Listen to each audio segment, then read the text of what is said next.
الله محمد رسول الله محمد رسول الله. بسم الله الرحمن الرحيم.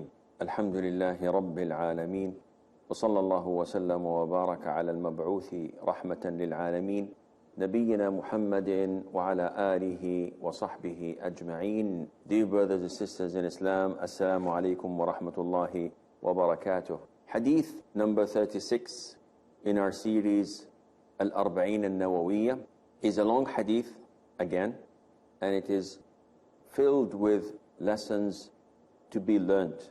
The hadith was narrated by Abu Hurairah, may Allah be pleased with him. He said that the Prophet sallallahu alaihi wasallam said, whoever relieves a Muslim of some distress in this world, Allah will relieve him of some distress on the day of resurrection. Whoever is easygoing with a debtor who is facing hardship, Allah will make it easy for him in this world and in the hereafter. And whoever conceals a Muslim, Allah will conceal his faults in this world and in the hereafter. And Allah will help his slave so long as his slave is helping his brother. And whoever follows a path to seek knowledge, Allah will make it easy for him a path to paradise.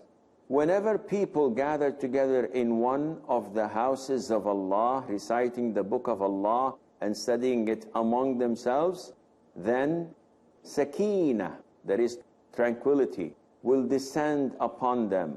Mercy will envelop them, and the angels would surround them. And Allah mentions them among those who are with Him. And whoever is slowed down by his actions will not be hastened forward by his lineage. And this was reported by Imam Muslim in the Sahih. What a beautiful hadith. The hadith highlights deeds and their rewards. And nothing draws people to do good things better and more beloved than showing them the reward. Yes, it's true. The majority of us are not driven by reward, rather by fear. But there are people who have high spirits and would adhere more to the reward rather than the fear. The majority of the human race, if you wish, the majority of the Muslims, if you tell them, if you do this and that, I will give you this much, the majority would not be inclined to react out of laziness, out of disbelief or uncertainty. Okay, I relate to what you say, but I don't see the reward. Yes, if the reward is here and in front of them, they would hasten to it. But when it comes to Jannah, you did not see Jannah, you did not see paradise. It's all unseen to you.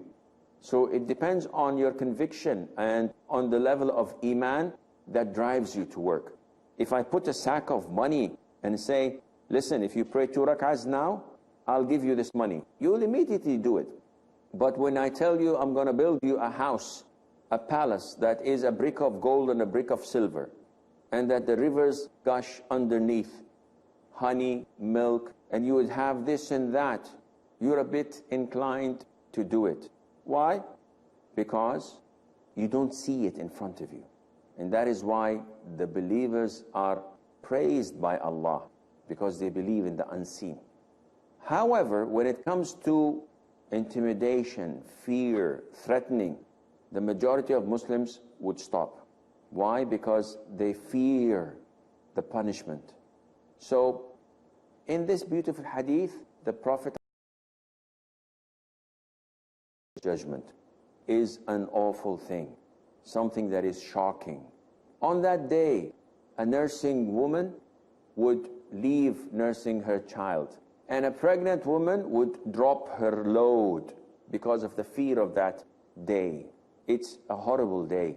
So you have to prepare for it, and that is why the Prophet is telling us, these are the steps for relieving yourself from some of the hardship of that day. First of all, he's telling us to relieve Muslims from their distress as much as possible. And this is a fact, that the reward or the punishment is in accordance to the deed itself. So if you do well, you'll be rewarded as much. And if you do bad, then you would be punished as much. And in Arabic it's called al-jaza min jins al-amal. And it is from the same type. You do well to someone, you're good to him, Allah Azza wa Jal will be good to you in the same fashion. And the Day of Judgment is a day of reckoning. So you should see on that day all what you have done in this life. And that is why you try your level best not to save, not to store anything that is unpleasant to see on the Day of Judgment. Relieve a Muslim from some of his distress. Allah would relieve you from some of the distress on the Day of Resurrection. 2, relieve a debtor who is in hardship. Someone who took a loan or someone who has difficulty. If you relieve him from his difficulty, in this case, Allah Azza wa Jal would give you 2 rewards, one in this life and one in the hereafter. The Prophet says, alayhi salatu wasalam, Allah would make it easy for you in this life and the hereafter. And how is it that we can make things easy on a person who has hardship? If it is financial hardship, if he borrowed money from us, there are 2 things we can do. Either to delay him and postpone him by saying, Akhi, you should have paid today, I'll give you another year. Or better more, to forgive him totally by saying, listen, the money you took last year or 5 years ago and you're unable to pay it back, it's a gift from me. Forget it, don't even mention it. And this is the best you can do to someone like this. What is the reward? Subhanallah. On the Day of Judgment, in the hereafter, the reward is unimaginable. The Prophet tells us, alayhi salam, that there was a man who was brought up in front of Allah for reckoning. And Allah told him, did you do anything good in your life? And the man says, I don't recall anything good that I have done in my life. I'm a sinner. I'm a sinner. I don't remember anything good, except I used to lend people money, or I used to sell them on credit.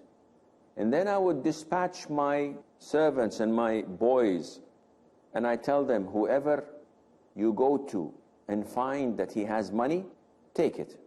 But if they don't have money and they have some sort of difficulty, then postpone them, delay them, forgive them. He's an easygoing person.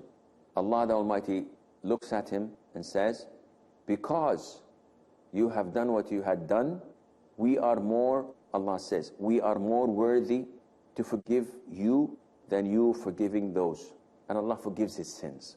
Just because he used to postpone or delay or forgive the debtors who are unable to pay. So it is a great deal to do this when you have money. Either forgive, or if you don't want to forgive or let the money go, you have a second option, which is postpone them, delay them a year, 2, 5, 10, until they're able to pay off. This is the reward in the hereafter. But what about the reward in this life? I'd like to see something tangible. I'd like to see it. Well, the Prophet tells us, alayhi salatu wasalam, whoever lends someone silver twice, so you give someone 1,000 euros and he returns it. After a few months, he asks for it again, so you give him 1,000 euro and he returns it. You lent the same amount twice. And the money is in your pocket. It's been given back to you. The Prophet ﷺ says that this is equivalent to giving it in charity once.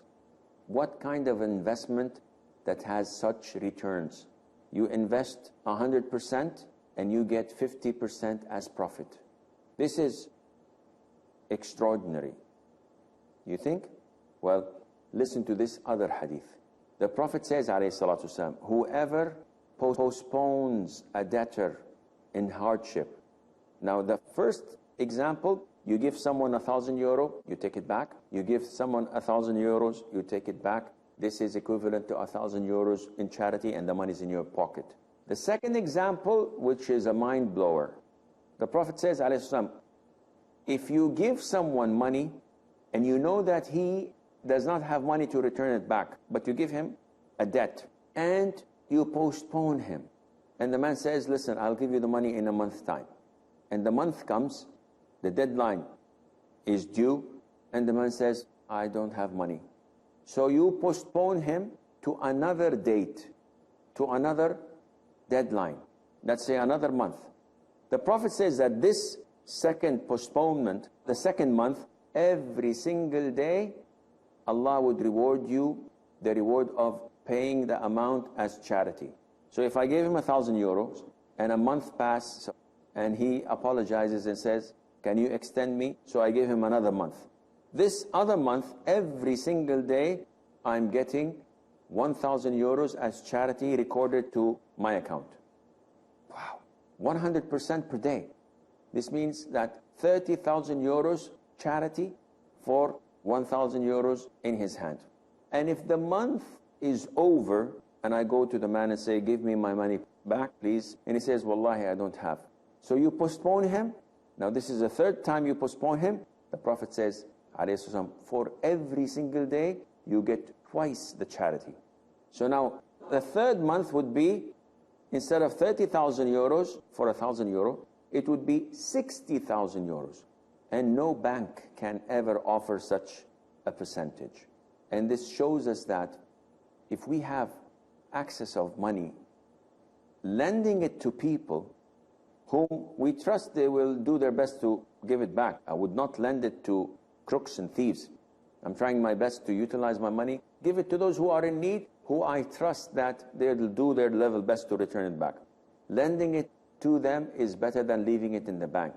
Lending it to them is better than them going to someone else and borrowing it from, while I am losing the investment and the return on my cash. A person can also have hardship other than financial. So if a person has another type of hardship that I can help him with, then again this is very positive. Remember, you're rewarded twice, in this life and in the hereafter as well. Then the Prophet goes, alayhi salam, on encouraging us to conceal the shortcomings of our brother Muslims. How is this done?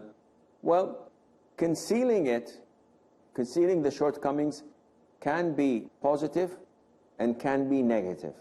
How do we differentiate? This is what we'll find after the break, so stay tuned. Allahu, Allahu, Ya Rabbi, Ya Allah. Allahu, Allahu, Ya Rabbi, Ya Allah. Assalamu alaikum and welcome back. How do we conceal someone's shortcomings? Well, this is a very important question.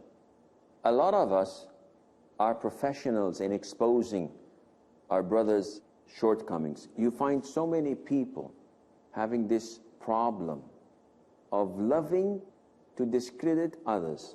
And we get a lot of such hate mail from people.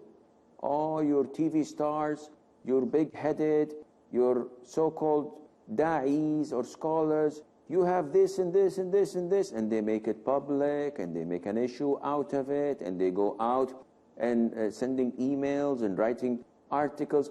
For what? Simply for discrediting people.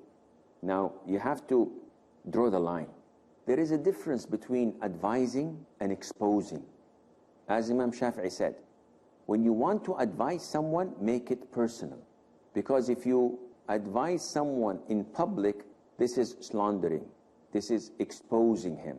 And human nature rejects this. No one accepts this. Now, we're not saying that you should conceal what is wrong and what is harmful for the public, but we have to weigh the consequences, the pros and the cons.